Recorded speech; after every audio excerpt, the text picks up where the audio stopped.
If you don't plan your first solo backpacking trip the right way, one of three things will happen. You won't go at all, you'll overpack and hate it, or you'll scare yourself so much you'll never want to try it again. And I don't want any of that for you. Most people don't quit backpacking because they think they can't do it. They quit before they even start because planning feels overwhelming. So in this video, I'm going to walk you through exactly how to plan your first solo backpacking trip, step by step, safely and confidently, without overpacking, second guessing yourself, or feeling like you're making it up as you go. Planning your first solo backpacking trip can feel like standing at the bottom of a mountain without a map or a trail. Where do you go? How far is too far? What if you picked the wrong trail or forgot something important? And here's the cost of not figuring it out. You keep watching hiking videos instead of hiking. You keep telling yourself, maybe next year. You spend another summer dreaming about hiking instead of actually doing it. I don't want that to be your story. Hi, I'm Kathleen, a food-motivated hiker, solo backpacker, backpacking coach for women, and the hungry hiker here on YouTube.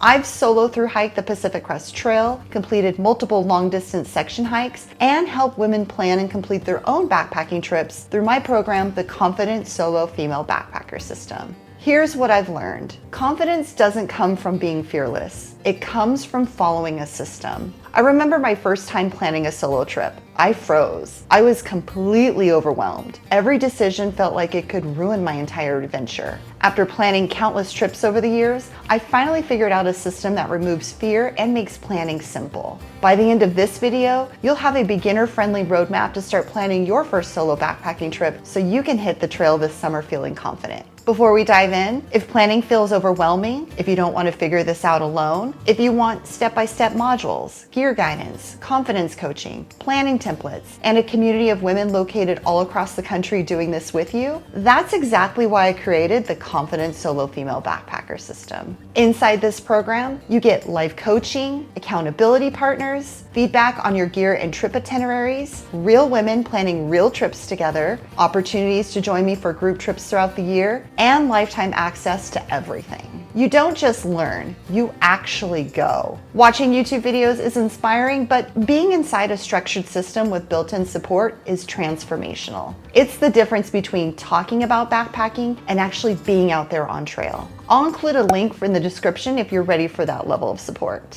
All right, now let's get into the step-by-step plan. The first thing you need to do is pick your trail wisely. A lot of beginners make the mistake of jumping straight to the dream trip, a long, epic section hike or a gorgeous 4-day loop, and then get stuck before they even start. For your first trip, keep it simple. Start with one night or a weekend loop, and choose easy terrain with moderate elevation on a popular but not crowded trail with reliable water sources. Your goal for this first trip is to build your confidence, not epic scenery. Use resources to help you pick a trail like All Trails for trail descriptions and reviews, Onyx Backcountry or Guide GPS for maps, distances, water sources, campsites, and permit information. Don't pick the longest, hardest trail for your first backpacking trip. Your goal is to have a successful first experience, not to have a perfect Instagram photo.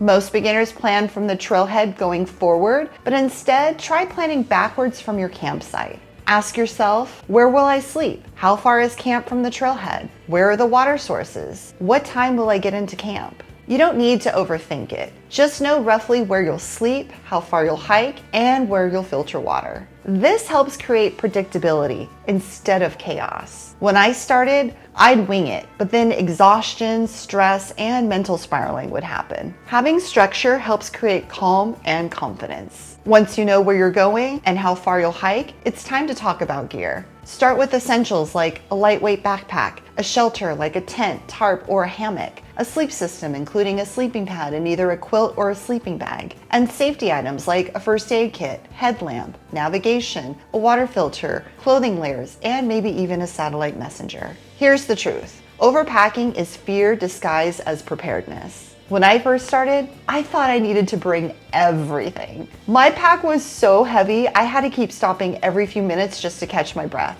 It wasn't fun, and it definitely wasn't a confident building experience. For your first trip, only focus on what you need, not everything you think you might need. Try to keep your pack manageable and balanced. Exhaustion is the #1 way beginners panic on night 1, and it usually comes from hiking too many miles in one day, carrying too much weight in their pack, or mental pressure. You can eliminate all 3 by packing smart and intentional. And once your gear is dialed in, the next thing you need to plan is how you're going to fuel yourself on trail. This is where a lot of beginners get hung up. Don't overthink it. You don't need gourmet meals or complicated planning for your first trip. Keep it simple. For your first trip, pack meals you know you already like. Bring a couple extra snacks like trail mix or energy bars. And have a water plan like knowing where your water sources are, and bring a filter or purification method. Bring just enough food and water to stay fueled, hydrated, and confident. Nothing ruins a trip faster than running out of water or starving halfway through your hike. If you want a deeper dive into exact meals for a 3-day beginner backpacking trip, check out this video where I show you how to put together a cheap and easy 3-day meal plan using food from the grocery store. I'll include a link for it up here and down in the description below. When you get this right, you'll feel energized and confident on day 1. Now that your logistics are handled, let's talk about the part most beginners worry about the most, and that's safety. This is where fear either grows or disappears. Most beginners worry solo backpacking is dangerous. The truth, most of the fear doesn't come from danger at all. It comes from uncertainty. Not knowing what's ahead on trail, not knowing if you'll have enough water, not knowing where you're going to camp, or how far you can safely hike in a day. And when all of those questions start stacking up in your mind, it's really easy to talk yourself out of going at all. But here's the good news. When you reduce the uncertainty, the fear usually shrinks right along with it. Here are a few simple things you can do before your trip to make the whole experience feel a lot calmer and more manageable. Check the weather forecast 48 hours before starting your trip for the area you plan on hiking in so you know exactly what you're walking into.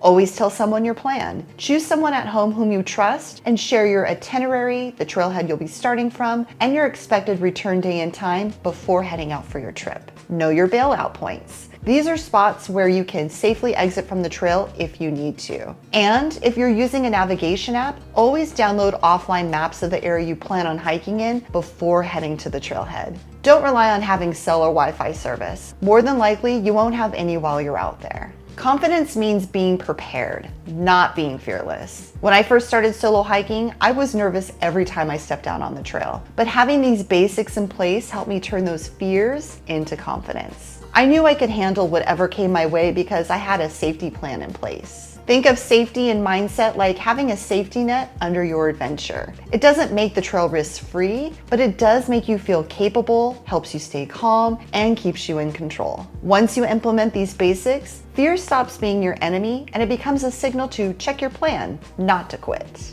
Your first solo backpacking trip isn't about being fearless. It's about being prepared, intentional, and learning how to feel confident every step of the way. Finally, it's time to pack your pack and take it for a test hike. This is where planning meets reality. Walk with it for a few miles, adjust straps, feel what works and what you might need to tweak. Going on a short day hike while wearing your loaded pack will tell you everything you need to know before your first trip. Is your pack too heavy? Does your gear fit in your pack comfortably? Do you actually enjoy walking with everything you're carrying in your pack? On one of my first test runs with my loaded pack, I had my pack stuffed with all of my what-if items. I got a couple miles up the trail and realized I wasn't having a whole lot of fun and could barely carry my pack. That's when I learned an important lesson. Try to keep it light and only bring what you truly need. And here's the part no one really talks about. Spending your first night alone on trail. It's not dangerous, it's just different. It's much quieter and you're way more aware of every little sound around you. The first time I spent the night alone in my tent, every twig snap felt loud and dramatic. Even the breeze sounded spooky. But nothing happened. By morning, I woke up and realized I made it through the night and I was completely fine. And honestly, I felt so powerful and capable. It was an incredible sense of accomplishment. And that's the thing about solo backpacking. Sometimes it feels uncomfortable at first, but uncomfortable doesn't mean unsafe.